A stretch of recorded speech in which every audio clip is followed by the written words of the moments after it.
Okay, so I'm over here on the back of Coral Street and taking a look. Let's pull these off. That's pretty easy though. But let's just take a look at the flashing work. You can see the fabric showing through.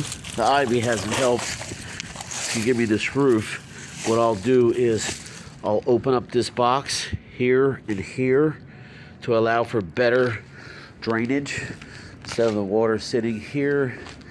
You can see that somebody tried to coat this, but the flashing is still taking a pounding. See that? The splits and the fissures. Plus there's no bleed here, which is terrible because this is a really, really flat area. There's no bleed here whatsoever on any of this. It looks like somebody's tried to spread some cement, but you can see the old material is tearing here. Yeah, I can't believe there's no bleeds here. See this whiteness on the flashing? This is where water's getting in here and then coming out. That's what water dehydrated behind flashing looks like. This should have been wrapped in rubber, this whole thing. But my guess is, seeing how they were trying to spare on the cement, yeah, you've got a little bit of bleed here and then nothing. I don't want to pry this up too much, but see this? I'm just going to give you an example. I'm not going to do that everywhere. But there should be a weld. We also call it a bleed, but there aren't any. So this is like, what, 2.5 rolls. Let me show you the top. This is like 6.5 rolls. See this? Where it's broken up.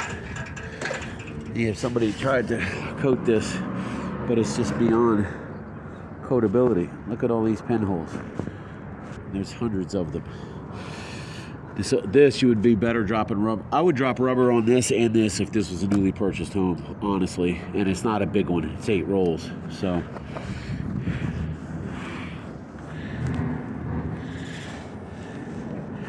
just to give you a bird's eye view of what's going on here. Stacks are open. This is where water's escaping.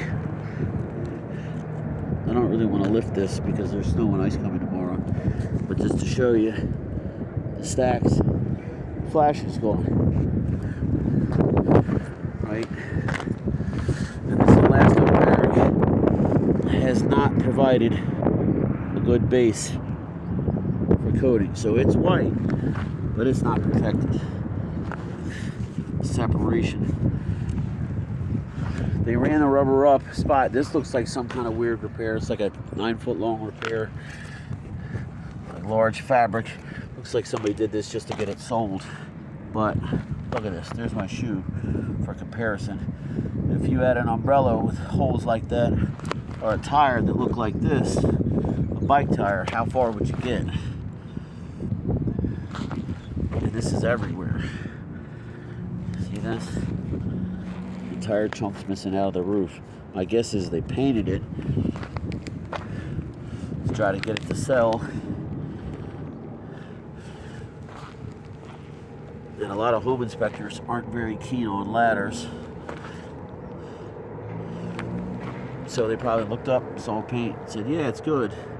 When they should have told you, in order to purchase this home, you should tell the seller they need to put a new roof on. But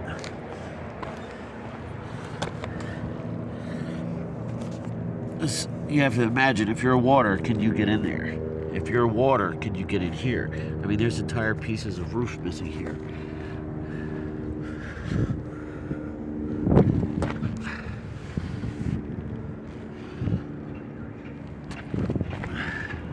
This is wide open. Flash was separated there. I wanted to show you that over here as well. Flashing separated. So it's not just a flashing issue. There's an old bullet hole.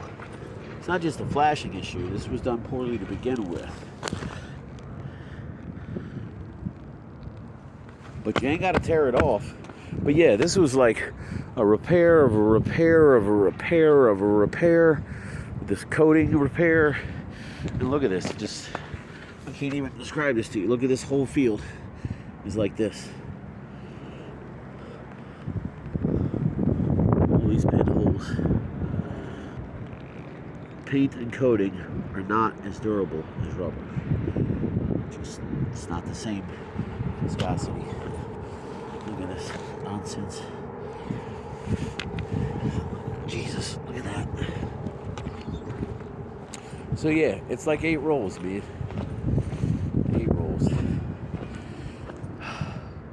2.5, 6 1/4. It's like 7 3/4, but they don't sell 3/4 rolls at the supply house.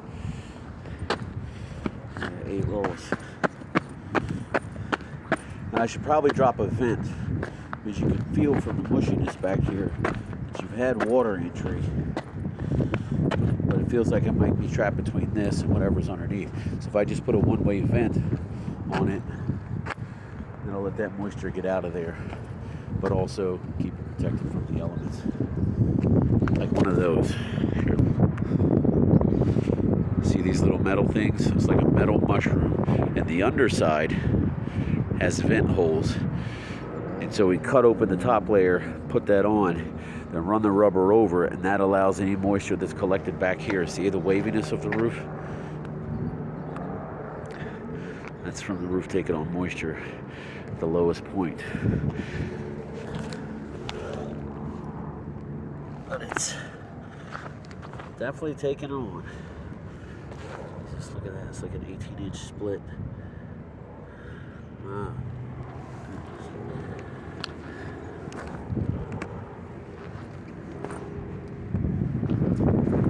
And this is almost 3 foot. 1, 2, 3. You get the idea. So yeah, this one back here, there's very little bleeds, and those laps are open. Like where I lift it up with my finger, I don't want to do it across the whole thing though, to show you, just because it's going to snow and rain tomorrow. And this one is just, she's given all she's got, Captain.